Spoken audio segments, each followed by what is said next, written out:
माता रानी की दुर्गा सप्तशती पाठ 5। ऋषि बोले, प्राचीन समय में शुंभ निशुंभ दोनों असुरों ने बल के मद में आकर इंद्र का त्रिलोकी का राज्य और यज्ञों के भाग छीन लिए। उन्हीं दोनों ने सूर्य, चंद्रमा, कुबेर और वरुण का अधिकार पा लिया। वायु एवं अग्नि का काम भी वही करने लगे। देवताओं को तो अपमानित, पराजित और राज्य भ्रष्ट करके स्वर्ग से निकाल दिया।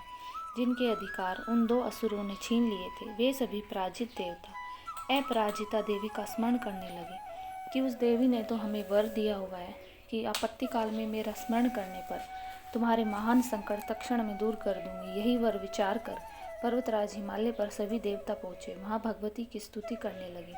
देवता बोले, देवी एवं महादेवी को नमस्कार हो, शिवा को सदा नमस्कार हो, प्रकृति भद्रा को नमस्कार हो। हम संयम उस भगवती को प्रणाम करते हैं। रुद्र रूपा को नमस्कार, नित्य स्वरूपा गौरी धात्री को नमो नमः हो, ज्योत्सना रूपिणी चंद्र स्वरूपा सुखमयी को निरंतर नमो नमः। प्रणाम करने वालों की उन्नति करने वाली सिद्धि स्वरूपा को नमस्कार। दैत्यों की लक्ष्मी, राज्य लक्ष्मी, शंकर पत्नी माता जी को नमो नमः। दुर्गा संकट से पार कराने वाली दुर्गपारा, सारे रूप सारा, सर्वकारिणी, ख्याति कृष्णा, धूम्रा देवी को निरंतर नमस्कार हो। अत्यंत सुंदर और अत्यंत भयंकर रूप उस देवी को बार बार नमस्कार हो। कृति देवी को नमो नमः हो। जो देवी सभी प्राणियों में चेतना कही जाती है, उसे नमस्कार, उसे नमस्कार, उसे बार बार नमस्कार हो। जो देवी सभी प्राणियों में निद्रा रूप से कही गई है, उसे नमस्कार, उसे बार बार नमस्कार हो। जो देवी सभी जंतुओं में क्षुधा छाया रूप से स्थित है, उसे नमस्कार, उसे बार बार नमस्कार हो।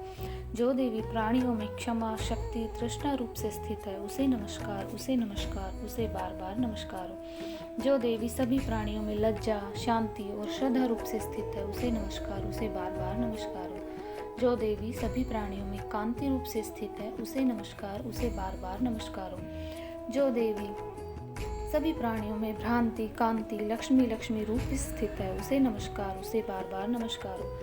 जो देवी सारे जगत में व्यापक होकर चैतन्य रूप से स्थित है, उसे नमस्कार, उसे बार बार नमस्कार हो। प्राचीन काल में अपने मनोरथों की सिद्धि के लिए देवताओं ने जिस देवी की स्तुति की, इसी प्रकार कई दिनों तक सुरपति इंद्र जिसकी सेवा करता रहा, वह मंगल रूपा परमेश्वरी हमारे मंगल और कल्याण करे और हमारी आपत्तियां दूर करे। दुष्ट दैत्यों से संतापित हम संपूर्ण देवता जिस भगवती ईश्वरी को नमस्कार कर रहे हैं, जो भक्ति पूर्वक नम्रता के स्वरूप मनुष्यों द्वारा स्मरण की जाने पर उनकी सभी विपत्तियों का नाश कर देती है, वह हमारी भी सभी विपत्तियां दूर करे। ऋषि बोले, हे राजन, देवता लोग जब इस प्रकार भगवती की स्तुति कर रहे थे, उस समय श्री गंगा जी के जल में स्नान करने के लिए श्री पार्वती जी आई। उस समय सुंदर भोगों वाली पार्वती जी ने देवताओं से कहा कि आप लोग किसकी स्तुति कर रहे हो। तब उनके शरीर कोश से प्रकट होकर शिवा बोली कि ये देवता तो शुंभ दैत्य से सताए हुए एवं संग्राम में निशुंभ से पराजित हुए मिलकर मेरी स्तुति कर रहे हैं। श्री पार्वती जी के शरीर कोश से श्री अंबिका जी का प्रकाट्य हुआ।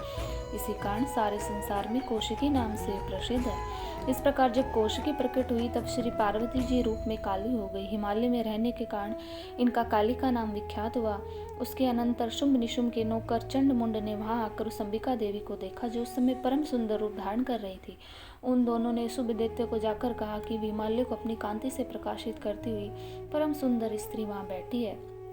वैसा उत्तम परम सुंदर रूप किसी ने कभी देखा भी न होगा। हे असुरराज, वह देवी कौन होगी, इस प्रकार आप ही पता लगाइए और ग्रहण करें। वह स्त्री क्या है, रतन ही तो है। उसके तो सभी अंग बड़े मनोरथ है। अपने दिव्य कांति से वह सभी दिशाओं को प्रकाशित कर रही है। हे दैत्येंद्र, वह तो बैठी हुई है, आप जाकर उसे देख सकते हैं। प्रभु जैसे भी हो, आप उसे ग्रहण कीजिए। ऋषि बोले, जब चंडमुंड के वचन सुनकर शुंभ ने महासुर सुग्रीव को दूत बनाकर देवी के पास भेजा और कहा कि तुम मेरी ओर से उसे इस प्रकार कहना और इस प्रकार का उपाय करना जिससे वह प्रसन्न होकर अत्यंत शीघ्र यहाँ आ जाए। यह सुनकर वह दैत्य पर्वत के उस प्रदेश पर जा पहुंचा जो अत्यंत सुंदर था। वहां पर देवी बैठी हुई थी। वहां जाकर उसने देवी से बड़ी मधुर वाणी में कोमल वचन कही। दूत बोला, हे देवी, दैत्यों का स्वामी शुंभ तीनों लोकों का परमेश्वर, मैं उसका दूत हूँ। आपके पास उसने भेजा है, मैं यहाँ हूँ। सभी देव जातियों में कोई भी ऐसा देवता नहीं जो उनकी आज्ञा न मानता हो। उसने सभी देवता परास्त करते हैं। अब आपके लिए उनका जो संदेश है वह मुझसे सुने। उसने कहा है कि सारी त्रिलोकी मेरी हो चुकी है, सभी देवता मेरे अधीन है, सभी एक भाग पृथक पृथक करके मैं ही पा रहा हूँ।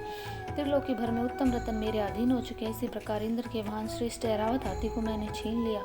देवताओं ने क्षीर सागर से उत्पन्न उच्च श्रवा नामक अशुभ रत्न प्रणाम करके भेंट कर दिया, और जितने भी देव गंधर्व और नागों के पास रत्न वस्तुएं थी वे सबकी सब मेरी है। सुंदरी, हे देवी, अब हम तुमको स्त्रियों में एक रत्न मान रहे हैं। इस प्रकार अब आपको भी हमारे पास आ जाना चाहिए, क्योंकि हम तो रत्न के भोक्ता हैं। जब तुम्हारी इच्छा हो, मुझे अथवा मेरे पराक्रम में भ्राता निशुंभ को, इन दोनों में से किसी एक को वर लो, क्योंकि तुम रतन रूपा हो।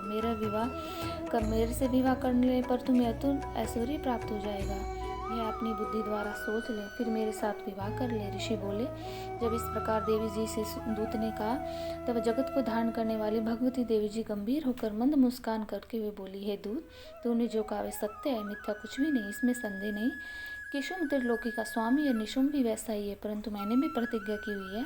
उसे किस प्रकार मिथ्या करूं? प्रतिज्ञा यह इस प्रकार है कि मुझे युद्ध में कोई जीत ले एवं मेरा अभिमान तोड़ दे, और संसार में मेरे समान बलधारी हो, वही मेरा भर्ता हो सकता है। शुंभ आए अथवा महाशूर निशुंभ आ जाए, मुझे जीतकर मेरा शीघ्रता से पाणी ग्रहण करे।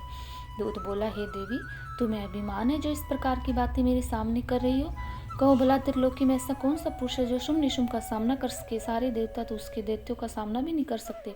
तू तो स्त्री है, फिर अकेली है। युद्ध भूमि में इंद्र आदि सभी देवता जिन शुंभ आदि दैत्यों के सामने ठहर न सके, भला तू स्त्री होते उनका सामना कैसे कर सकेगी? इसी तरह चले चलने में ही तुम्हारी प्रतिष्ठा है, अन्यथा जब वे तुम्हें केस पकड़ कर ले जाएंगे तो तुम्हारा गौरव नष्ट हो जाएगा। देवी बोली, हे दूत, इसमें कोई संशय नहीं कि शुंभ बलवान है और निशुंभ भी पराक्रमी है, पर मैं करूँ तो क्या करूँ? प्रतिज्ञा करने से पहले मैंने यह बात नहीं सोची थी। अब तो तुम जाकर